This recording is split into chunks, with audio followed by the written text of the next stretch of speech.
एक आटा की थैली, बच्चा का स्कूल बैग, एक बच्चे को खिलौना हाथ वो लेके आई। मुझे पुलिस की बैंक चालू रहेगा क्या?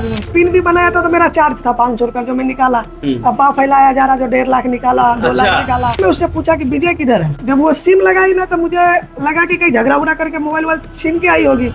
अपना 1 रुपया खर्चा नहीं करता था, क्योंकि ये जो औरत है ना वो बोलती भी थी इसमें से खर्चा करूंगा ना तो घर पे हिसाब लेगी मेरे से। मोनू की एंट्री का कुछ जानकारी, कुछ बात? आप पर आरोप है कि आप कोर्ट मैरिज करवाते हैं, शादियां करवाते हैं, फिर उनसे अगर दोनों मियाँ बीवी राजी हैं तो उनसे बातचीत करवाते हैं, कि ये सब है क्या? जिस एरिया में हुआ है कांड उस एरिया में लाके उसको जिंदा जला दिया जाए 4 रास्ते पे। नमस्कार, मैं सचिन दीक्षित एक बार फिर से आप सभी के सामने हाजिर हूँ। इस वक्त मैं उस व्यक्ति के साथ में उपस्थित हूँ जिनका नाम है सर्वेश। सर्वेश ये मोबाइल वही सेंटर है जहाँ पर मैं बैठा हूँ, जहाँ पर चमन देवी आती हैं अपने पति का सिम लेकर, उसके बाद पिन बदलती हैं, उससे पैसे की लेन देन कैसे कर लेती हैं उसके लिए बातचीत करती हैं, उसके बाद यहाँ से ही वो आगे अपना रास्ता प्रशस्त करती है। इस पूरे मामले पर सर्वेश नाम जो था उस पर कई सारे पहले आरोप लगे, लेकिन इन दिनों साफ तौर पे कहा जा रहा है कि सर्वेश का एक सामान्य रूप से भी एक किंचित मात्र भी पूरे मामले में कहीं संलिप्तता नहीं है। एक सामान्य रूप से दुकान रखने वाला व्यक्ति आमतौर पर अपनी रोजमर्रा अपने जीवन का उदर निर्वाहन इसी दुकान से करता है। आमतौर पर कई सारे लोग आते हैं,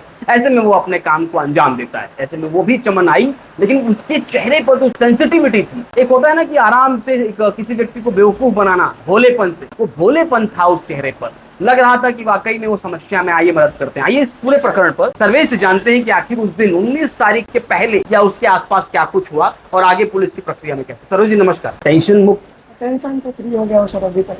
क्या कहेंगे जिस तरीके से घटना हुई? पहले तो घटना पर कहें, एक पत्नी ऐसे घटना कर सकती है, ऐसा सोच सकते थे? नहीं सर, उसको देख के लग ही नहीं सकता कि वो ऐसे की थी, क्योंकि दुकान पे भी जब आई थी ना तो वो आपका राशन उसन लेके आई थी, रख के गई थी राशन। अच्छा। तो शक करने वाला कोई सवाल ही नहीं था कि उसके घर में ऐसा कुछ हुआ है। और सब बहुत साथी रहे, घुमा रही थी सबको अच्छे खासा, चेहरे से एकदम भोला एकदम। और सर मेरे साथ भी तो ऐसा हुआ था कि वो पहले मेरे पास 9 तारीख को भी आई थी, तो 9 तारीख को मैंने उसको रिटर्न भेज दिया। क्योंकि 9 तारीख को आई थी, मोबाइल में उसका ऐप भी था, तो वो बोली कि मैं पहले देखा ऐप से बनाना, ऐप से बना नहीं उसका। तो मैं बोला ऐप से नहीं बन रहा है, एटीएम से चल के बना दूंगा। तो मेरा नंबर ली, उस दिन मिस कॉल मार के चली गई। तो मुझे लगा, फिर बीच में एक बार और आई थी, तो उस दिन भी मैं फ्री नहीं था, तो बोला अभी नहीं आऊंगा, जिस दिन मैं फ्री रहूंगा मैं सामने से तुमको मैसेज करूंगा। तो चल रहा। तो 19 तारीख की मतलब शुक्रवार को मेरा पापा आ गए थे, कहीं बाहर गए हुए थे तो आ गए यहाँ पे। तो 19 तारीख को मैंने सुबह इसको मैसेज डाला कि एटीएम का पिन बन गया क्या। तो वो मुझे बोली कि आप कौन? मैं बोला दुकान वाला सर्वेश बोल रहा हूँ जहाँ पे पिन बनवाने आई थी। तो बोली नहीं, उसने मुझे अपना नंबर भेजी, फिर से वो नंबर पर मैंने उसको कॉल किया। तो फिर बात हुई, बोली ठीक है 12 बजे चलेंगे, बच्चे को स्कूल छोड़ के फिर उसके बाद चलेंगे तो एटीएम का पिन बना दीजिएगा। फिर मैंने उसको 12 बजे में भी 3 बार कॉल किया तो उसने नहीं उठाया। तो नहीं उठाया तो मुझे लगा कि नहीं बनाने उन्होंने नहीं जाएगी। फिर 1 बजे के आसपास में उसने जो है एक आटा की थैली और बच्चा का स्कूल बैग और एक बच्चे को खिलौना था उसके हाथ में, वो लेके आई। मुझे पुलिस की बैंक चालू रहेगा क्या? अभी बोला एटीएम का पिन बनाना तो एटीएम से ही बन जाएगा, क्योंकि 3 बार हो चुका था उसके मेरे दुकान पे। तो मुझे कैसे लगेगा कि सर, एक तो दोस्त की बीवी थी, मुझे लगा वो साला बाद में आएगा तो बोलेगा कि तू मेरा बीवी दौड़ दौड़ के आ रही थी, तूने बना क्यों नहीं दिया, काम करके क्यों नहीं दिया। क्योंकि उससे भी मेरा अच्छा व्यवहार था, उसका जो भी बैंक का काम होता था अपनी दुकान से ही करवाता, भले पैसा डालना था निकालना कहीं भी भेजना उठना होता था अपने से ही करवाता था। तो एक अच्छी पहचान भी थी, बैठना उठना था चाहे जिधर से जब भी जाता था, पापा ऊपर से मतलब घर वाले भी अच्छे पहचान थे। इस हिसाब से मुझे लगा यार बना देना चाहिए, तो मैं उसको लेके चला गया स्टेशन पे, पिन बनवाई। तब जाके मैं उससे पूछा कि विजय किधर है। जब वो सिम लगाई ना तो मुझे लगा कि कहीं झगड़ा उगड़ा करके मोबाइल छीन के आई होगी।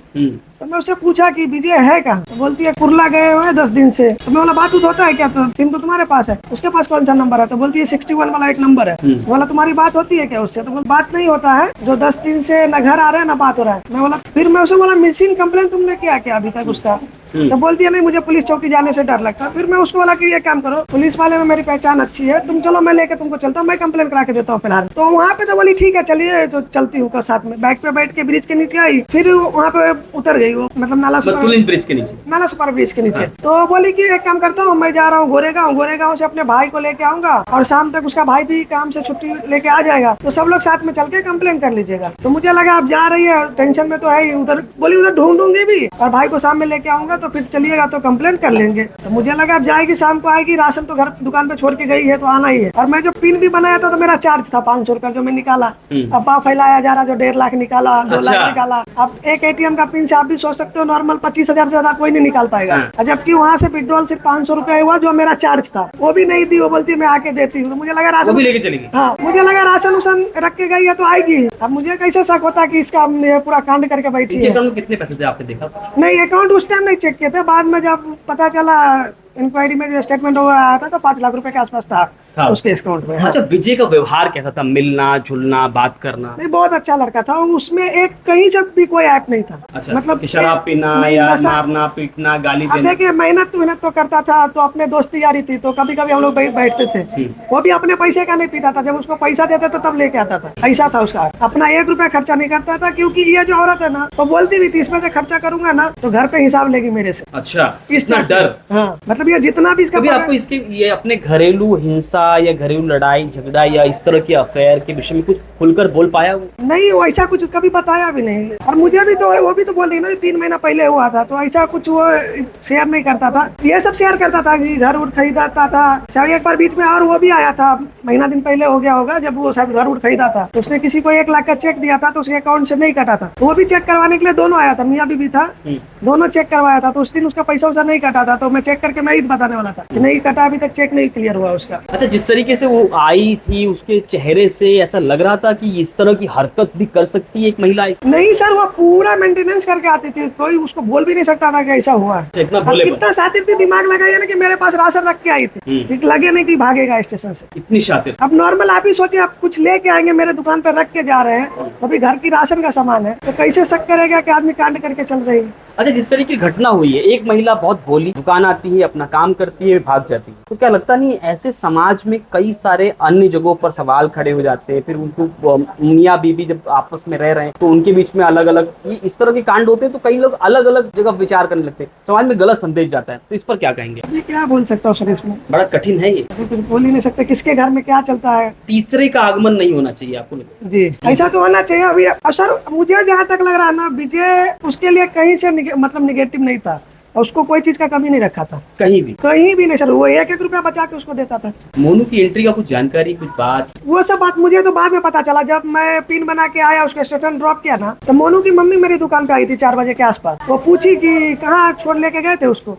बोला ATM का पिन बनाने गए हैं, तो कहाँ छोड़े? मैं स्टेशन पे छोड़ के चला आया। तो मोनू की मम्मी मुझे पूरा कहानी बताया जो ऐसे ऐसे मुझे, तब जाके मुझे पता चला। मोनू की मम्मी ने कुछ विशेष बताया कि कैसे वो? विशेष नहीं, हो बोला मेरा लड़का भी गायब है और मेरे लड़का से इसका चक्कर था, दोनों भाग गया। मैं जबकि बोला भी कि कहीं गया होगा घूमने उमने, 10 बजे तक इंतजार करो, आ जाएगा, नहीं तो चलो फिर मिसिंग कंप्लेन करो दोनों मिलके। तब तक मोनू के भाई को भी कॉल कई बार लगा रही थी, उसका भाई कॉल नहीं उठा रहा था उस टाइम। बाद में जब उसका भाई भी 6 बजे मेरे पास आया तो फिर सब कहानी पता चला। तो मैं दोनों को बोला कि चलो पुलिस चौकी कंप्लेन करते हैं। तो मोनू का भाई बोला था, मतलब वो बैठा कुछ देर, फिर वो एक और उसका भाई था, वो बोला जाने तो रात ज्यादा हो गया, आज नहीं कल। बोला कल संडे रहेगा, मेरा दुकान पे भीड़ रहेगा, मैं नहीं जा पाऊंगा, तुमको चलो मैं आज रात में ही सब कंप्लेन करवा के देता हूँ। कम से कम अगर ये इसका 24 घंटा नहीं हुआ, इसका कंप्लेन नहीं होगा, लेकिन तुम्हारा भाई 15 दिन से गायब है, उसका कंप्लेन तो होगा ही ना। तुम चलो मेरे साथ, मैं हूँ साथ में ना, चल रहा। उसको मैं लेके भी गया, फिलहाल चौकी पे गया, सर को सब बात बताया। तो इसने क्या बोला था मोनू का भाई कि मेरा भाई सरपोदे गया था इलाज करवाने भाभी के साथ, भाभी को भी लेके सरपोदे गया, और सरबोदे से काम करने के लिए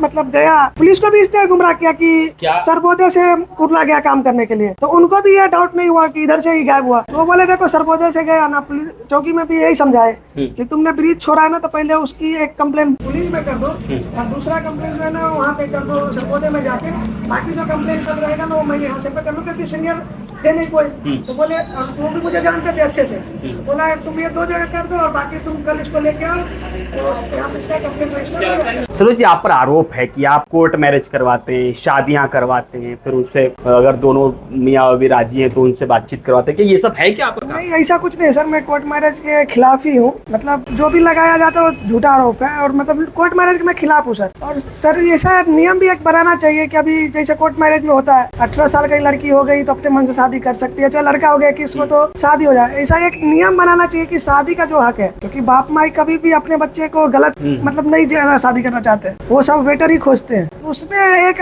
मतलब ऐसा नियम होना चाहिए कि बिना बाप माई का एग्री का, मतलब दोनों में से एक जन का तो कम से कम साइन रहना चाहिए कि मतलब उनके अथॉराइट के हिसाब से ही कोर्ट मैरिज होना चाहिए था। नहीं तो इस तरह की घटनाएं बढ़ती रहेंगी। हाँ, नहीं तो ये धीरे धीरे सर माहौल खराब होते जा रहा है। आप अभी ज्यादातर देखेंगे ना क्या होता है, ज्यादातर कोर्ट मैरिज ही अभी 80% चल रहा है, ट्रेंडिंग पे चल रहा है ये कि चलो हम 18 साल की हो गए, लड़का 21 का हो गया, भाग के शादी कर लो। हर दूसरे दिन आप अगर पुलिस रिकॉर्ड खंगालेंगे तो हर दूसरे दिन गैप का कंप्लेन होता ही है, जो मतलब लड़का लड़की भाग गई है। अब वो लोग कोर्ट मैरिज करके आ जाते हैं, बाप माँ के मुंह पे सीधा तमाचा लगता है। अब क्योंकि किसी की मुंडी छठी मिली, किसी का गड़ा हुआ, वही चीज होता है। बाद में ये लोग तो ठीक है, ऐसे प्यार हो गया, 6 महीने का प्यार नहीं रहता, जाके कोर्ट मैरिज कर लेते हैं। बाद में जब फैमिली चलाना पड़ता है तो फटती है। क्या लगता नहीं कि कहीं न कहीं समाज में ऐसे लोग भी हैं जो पुरुष हो चाहे महिला, अपने घर की बातें बाहर बोल नहीं पाते और घरेलू घर में ही हिंसा का शिकार हो जाते हैं या घर में ही त्रस्त होते हैं पूरी तरह। यही होता है ना सर। अगर आप मान लीजिए हम लोग कोर्ट मैरिज करके आए, क्या होता है, मैरिज तो कर लिया, मैरिज करने में आसान लगता है, माँ बाप सब छोड़ देते हैं, बाद में उसको घर चलाना भारी पड़ता है, वही एक समस्या बन जाता है। फिर दोनों में लड़ाई चालू होती है, क्राइम बढ़ते चलता है। नहीं, वो लोग का तो शायद अरेंज मैरिज था, लव मैरिज नहीं था। घरेलू हिंसा है घर में ही बहुत सारी सुनने में तो आ रहा है कि मतलब वो लोग का जब ये लव वाला चक्कर चला तो मतलब आपस में झगड़ा बराबर होता था। अच्छा, क्या लगता है अब जिस तरह चमन ने किया है, चमन के साथ क्या होना चाहिए? उसको तो सर अभी आप देखिए, अपना सरकार को सोचना चाहिए कि एक कानून ऐसा लाया जाए, जैसे 90 दिन में चार्जशीट जमा होता है, तो आप ऐसा करो ना, 90 दिन में चार्जशीट जमा हो गया तो सबूत तो सब प्रॉपर जमा हो ही जाता है। तो 10 दिन ट्रायल कर दो, फास्ट ट्रैक पे ट्रायल करो उसका। अगर वो दोषी तो ऐसे रहती है 80%, अभी जो 5 फिलहाल 5-6 घटना हुई है उसमें तो दोषी साबित हो जाए। हाँ, तो ऐसा एक लाया जाए कि उसको मतलब बीच चौराहे पे ला के फांसी तो एक नॉर्मल हो जाती है, फांसी में नॉर्मल मर जाते हैं।